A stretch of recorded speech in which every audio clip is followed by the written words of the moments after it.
पुइलु रे सनाम को जोहार नवा वीडियो रे सनाम को सगुन दरम अड्डी मारंग कते उयहर नाम का ओना कते लई लगी आ नवा कथा को अंजम कते कमेंट ताबन पे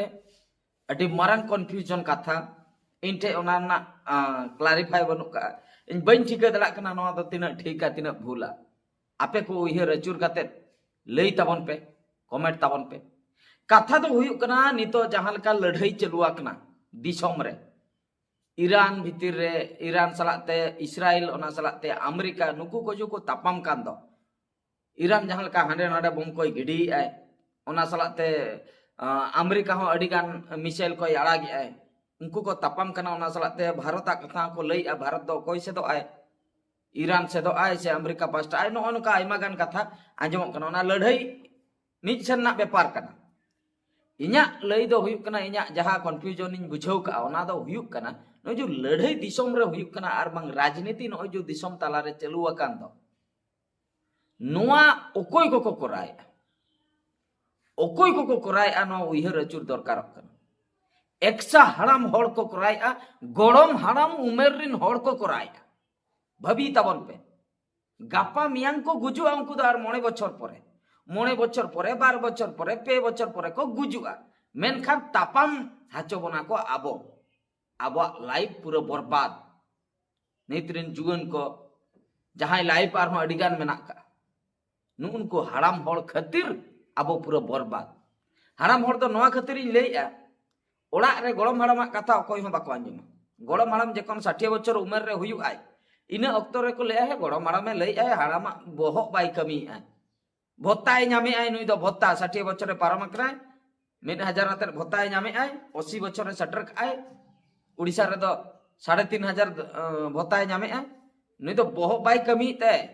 जुदी आपनार मिटन कुड़ी खुशी कते बोन बापला को गड़म हराम बाय सपोर्टाय ले चेदा हंका कते मगु केदिया हंका कते चेदा मगु केदिया अदो ओना केस रे अडी जुर को रगिया गड़म हराम तको ओना खातिर अब उनको बाबन खातिर को भिना हबन भिना गया कारण दो हुयुक कना उनको मेंटालिटी ठीक बांग ताहेना मिटन उमेर पारम लेनखान जहां का 60 बछर हुई लेनखान मेनखान जहां दिसोम रे को राज उनको झतो गड़म हराम उमेर अबोई प्राइम मिनिस्टर भारत रे प्राइम मिनिस्टर उनी 75 75 वर्ष आ गपा मियांगे गुजुआ अच्छा अमेरिकन ने डोनाल्ड ट्रम्प उनी हुएन गया उनी हो 79 माने 80 बछर हाए सटर लगी है अच्छा उनी जो खामनेई को लई तो गयन दो ईरान रे नी उनी हने 86 86 बछर उनी माने मिसाइल गिडी कते को गय के दिया बाको गिडी रे हो ओना साडे कोते होई गय को 86 सकर ताहे ना बबी तबन पे आबो सेरे पर ठेंगा साब कते को तड़ाम 86 माने जहां तिना के लीडर अबो दिसोम भारत बाहरे करे दो वर्ल्ड भितर रे मेना का जतो हल 70 बछर 80 बछर 60 बछर चेता रे नय नंकान को लीडर रखना और गवर्नमेंट चाकरी करे दो 60 बछर जखने पारम रिटायर्ड आम दो चला में ओड़ा रे दुड़ुब को में चेत खातिर आमा दो बहुत बाई कमी आम दो बाम ऑल दड़ा बाम चिके दड़ा आमा मेंटालिटी ठीक बांग ताहना रेस्ट हताओ में उनको तो जतो को रिटायर्ड को 60 बछर खान के गवर्नमेंट चाकरी अच्छा आर्मी को उनको मा शुद्ध 50 रे से 55 रे को रिटायर्ड को दू चला पे आपे बापे दल दड़ा बापे चिके दड़ा बापे लड़ाई दड़ा रिटायर्ड आर दिसोम रे राजनीति जहां को राज उनको तो 60 70 बछर हड़ामो धबी हो उनिया कथा के अंजम में उनी जहां ले निद दो तापाम हुई निद दो लड़ाई हुई निद दो हांका से नांका नोआ योजना ठीका हड़ाम होड़ उमेर रे जहां रे मेड रेस्ट नाम कथा बहुत बाई कमी आई इना अक्तो रे आम चिकेतेम ठिका दड़ा कना ओका योजना दो ठीका मेनते आम्मा गपा मियांगम गुजुआ चिकेतेम ठिका किया नोआ योजना ठीका नितरिन यूथ जहां को मेना कुआ नीता सोसाइटी चला दो आम दो मैच बनु मिया चेदा से आम दो सदाय रम जन्म लेना 1950 रम जन्म कना 1940 रम जन्म कना आम दो चिकम बड़े नित एआई जमान रे चेत को ठीका चेत को भूला नुका मेंटालिटी चला आमा मेंटालिटी बाय मैचो आय मेनखान उनको कथा के बन आजो उनी ओकाय लिया ओना गे रूल रेगुलेशन उनिया नियम गे नियम दो हराम होड़ दायित्व बन एम का को दिसम चलू बकरा मेनखान सरकारी चाकरी रे दो रिटायर्ड हराम होड़ दो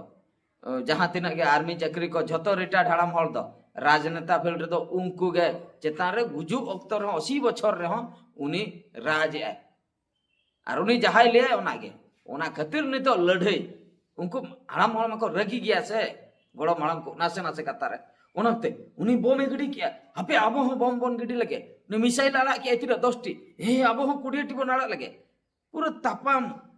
खपरी माने अब लाइफ बर्बाद अकोय को नुको यूथ को नुको अकोय को अवरी बांचा बकरा कुकमु अवरी को नेला जे चेत ले चिका चेत बांग गिद्र गिद्र को मिसाइल माडो कोते को गुजुक कना आबो लकान कोड़ा कुड़ी को जतो को गुजुक कना हाड़ाम हड़ को गुजुआ उना तो मारन कथा तो बांग करा उनको तो को गुजु उनको लाइफ तो को एंजॉय हुई का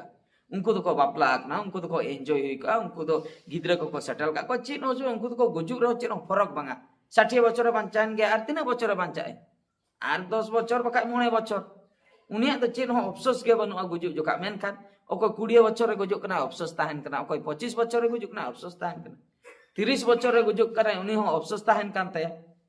ओकोय खातिर उनको हाड़ाम हड़ खातिर अब बन गुजुक कना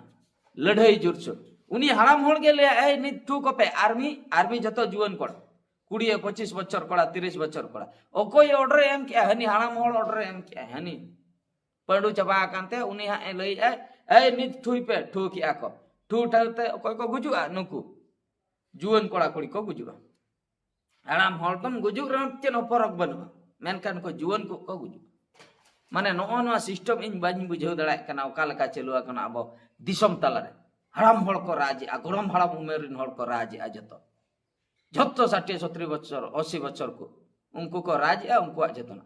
आपे उयहर अचुर ताबन पे उनको जहा को उयहर एना चे ठीक कथा को उयहर न्यामे नित सोसाइटी रे चेक को चलुआ कना चेक को बांग नित रिन गिद्रा को मेंटालिटी ओका लका उना उनको को उयहर तियो दड़ा कना तो अब चेक मन दरकारा कना बाको उयहर तियो गया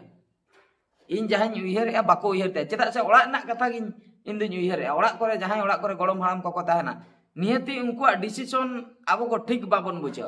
कारण तो होयकना उनको मेंटालिटी भेगार न्यो गया नित को मेंटालिटी कटी भेगार न्यो गया तो उनको चिकाते आदो अब बखरा तो ठीक को उयहर दाड़े जिनिस हुयकना नो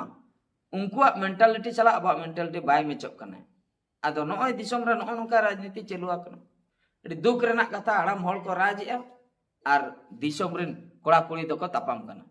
घाट गुड नितो जे जहां लका लड़ाई हुई कना भारत दिसम बाहरे रे दरकार पड़ा हा भारत दिसम तला रे हुआ आदो नय गुजु आको जुन को अपनार जहां कुकमुई निना दिन धबी बांचा 60 बछर धबी 70 बछर धबे 30-35 करे को लापा लुड़े चबा में लड़ाई खान माम गुजु आसे आदो हानते कुकमु दो हिडिन का तो नो नौका चलुआ कना आ नो राजनीति फील्ड रे चेत हो इंटरव्यू बनु चेत हो मिटंग सर्टिफिकेट हो दरकार बांगा चेत हो बांगा नुको मुरुख हण हो जतो रकम को गे हाड़ा मो धबी गुजु धबी हो राज कते एम ताहेना दिसम ताला रे नो नौका कथा नो वीडियो रे सनाम लेकना कथा इन लेई का आपे कमेंट तबन पे नो वीडियो दो नतरे की मुचे दिया मान काट मुचे रे सनाम को गॉड जोहार।